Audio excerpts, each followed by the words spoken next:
This is a clip from, I guess, Mauler talking about, rape. I don't know what video it's from. Who cares? But this guy is among the, if not the number one content creators, people who push this idea of a Mary Sue, and in particular Ray. He's one of the main culprits.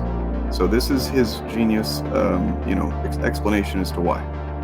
So, to review, her literal flaws are: she wants to find people to love and give her guidance. She believes in the good of people even if they are evil. There is nothing wrong with this heavenly creature. No hardship or cross she has to bear. You guys seeing any problems yet? Or? I'm so mad right now. Is that it? The only way that you can really stop this kind of thing is to arouse public opinion. It's very upsetting. It has a bad moral effect. Forced adversity.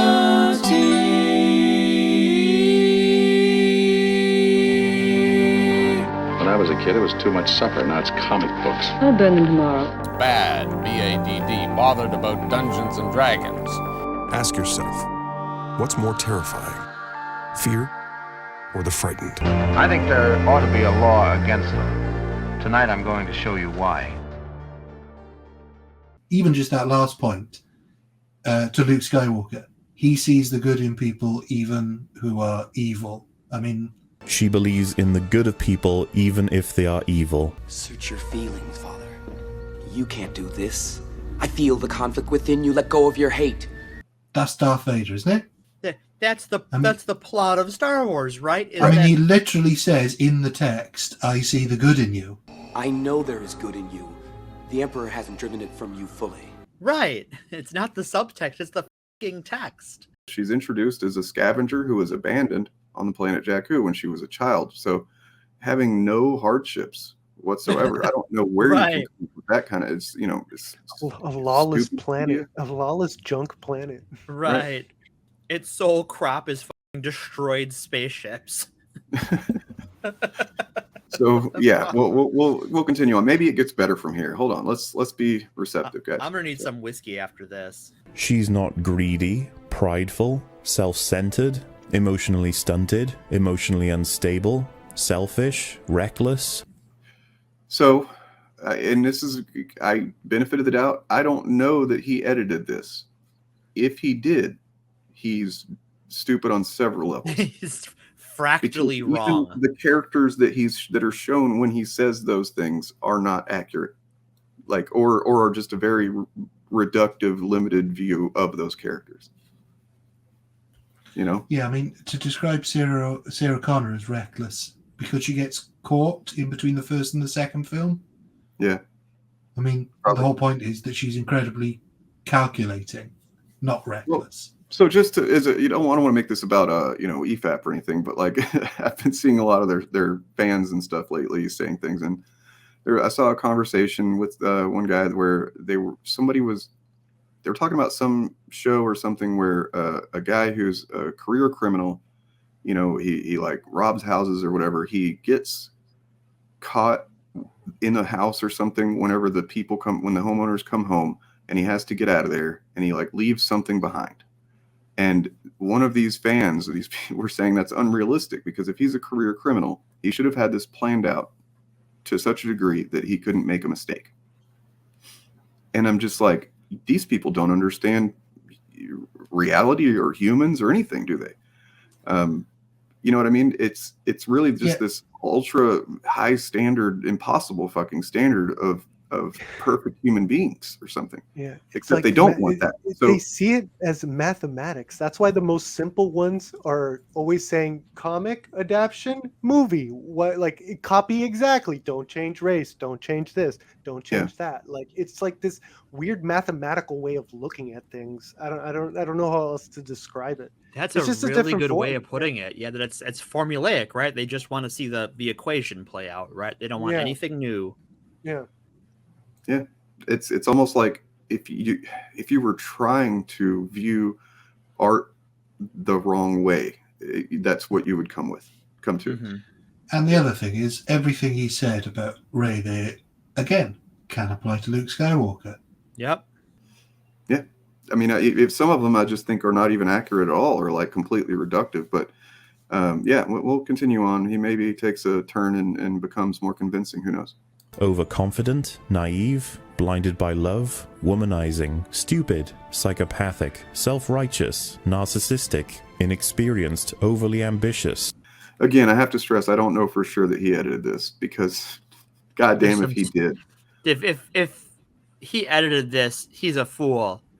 If he didn't, his editor's trolling him, right? Well, I mean, it's possible that this was a clip taken from a video and then some fan or something okay. put this together. That's possible. That's like my being as charitable as I possibly can be. And again, they still all apply to Luke Skywalker, who is none of these things. Narrow-minded, morally ambiguous. Narrow-minded. That's what Calvin Candy is. Or arrogant. She has no vendetta, addiction, superiority complex. I really hope this is not Mauler editing, because to say vendetta and then show V at the same time is like so fucking. Oh my god. But yeah, so you get the idea. It doesn't get any better from there. I'm sorry to spoil it, but it really does. Damn. Bloodlust, jealous. Bloodlust is how you describe Anakin Skywalker. This is oh man. This is like copying that Star Wars review, you know? Which one? Remember the Star Wars review? And I don't know if it was the Phantom Menace, the RLM one, obviously. Oh, Mr. Plinkett? I picked a few examples to illustrate this point.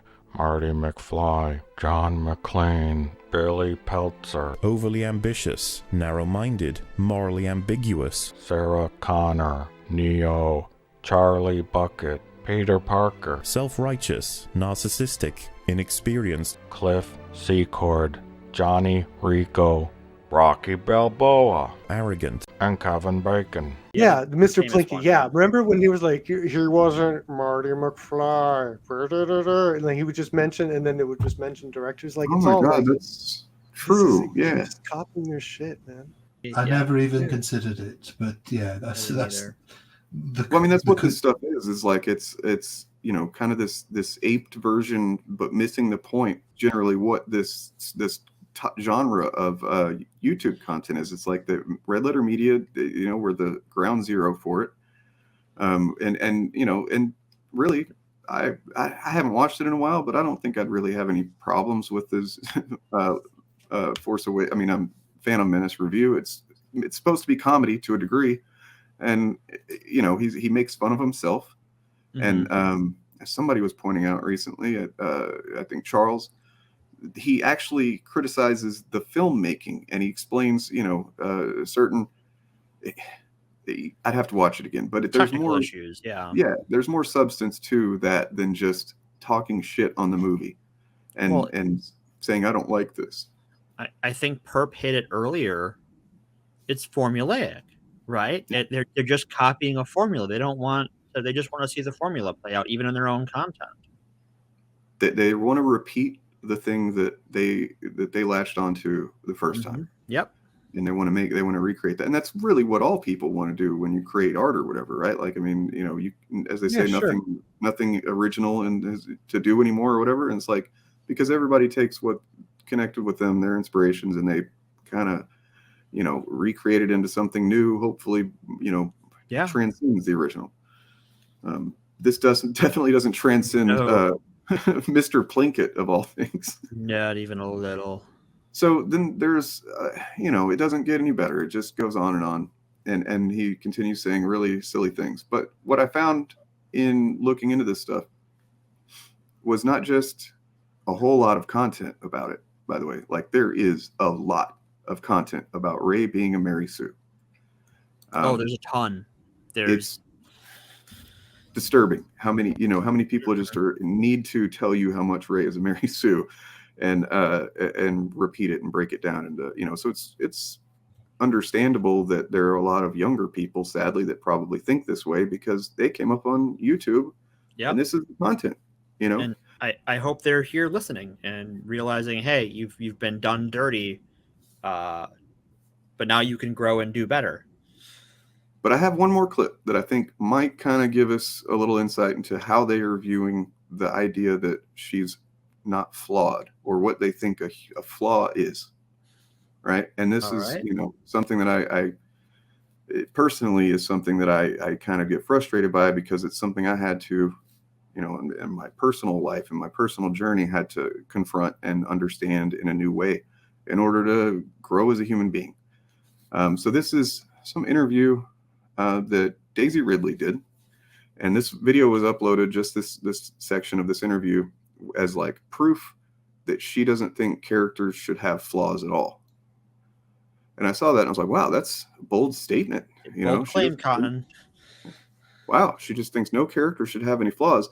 And then I watched it, and she kind of does say that, but we'll see what she's saying here. And I think it's revealing. Besides her longing for her family and parents, what would you say is another weakness for Rey?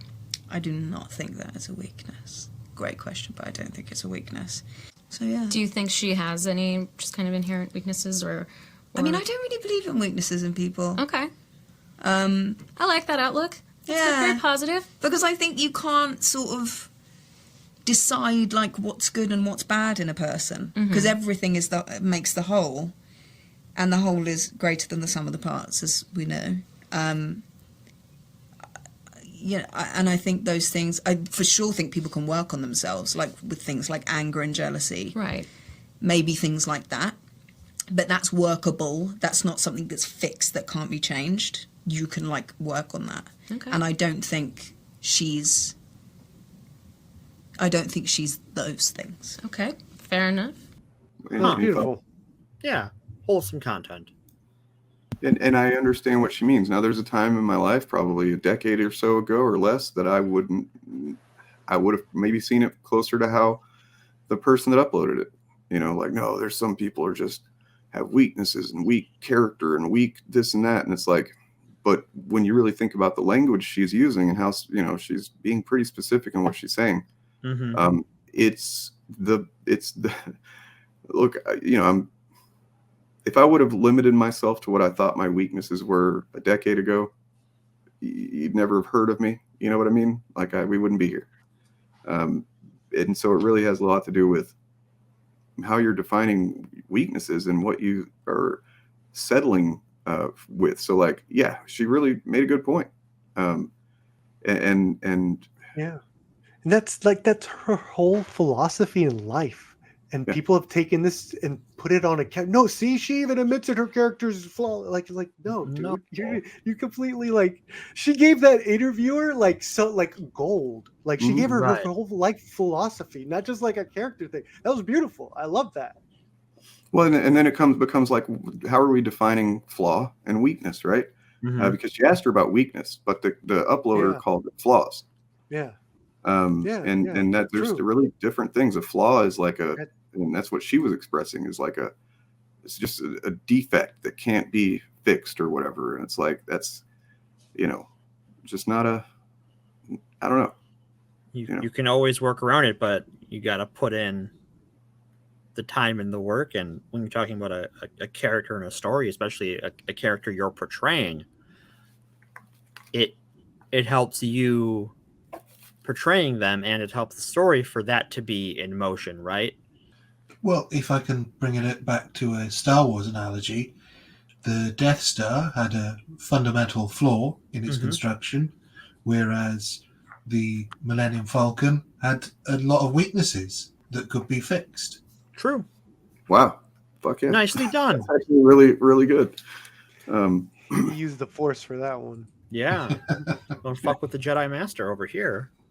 You know, and also it's a flaw that is contextual. Had they not gotten the plans to the Death Star and found that would never have been a flaw, right? So it really just depends on the context of whether something is relevant, and or if you just need a really easy plot device so you can blow up the big enemy battle station. Well, not only that, it's entirely subjective as well. As far as the Empire were concerned, they weren't aware of the flaw, but it was a flaw to them. But to the rebels, it wasn't a flaw with the system. It was, yeah, exactly. It was a feature, not. I mean, once we get to Rogue One, it's literally a feature, not a bug. Yes. Well, yeah, exactly. Marty McFly, John McClane, overly ambitious, narrow-minded, Billy Peltzer, morally ambiguous, Sarah Connor, Neo, inexperienced, Charlie Bucket, self-righteous, Peter Parker, narcissistic, Cliff Secord, Johnny Rico, Rocky Balboa, arrogant, and Kevin Bacon. Arrogant, arrogant, arrogant, arrogant, arrogant, arrogant, arrogant, arrogant, arrogant, arrogant.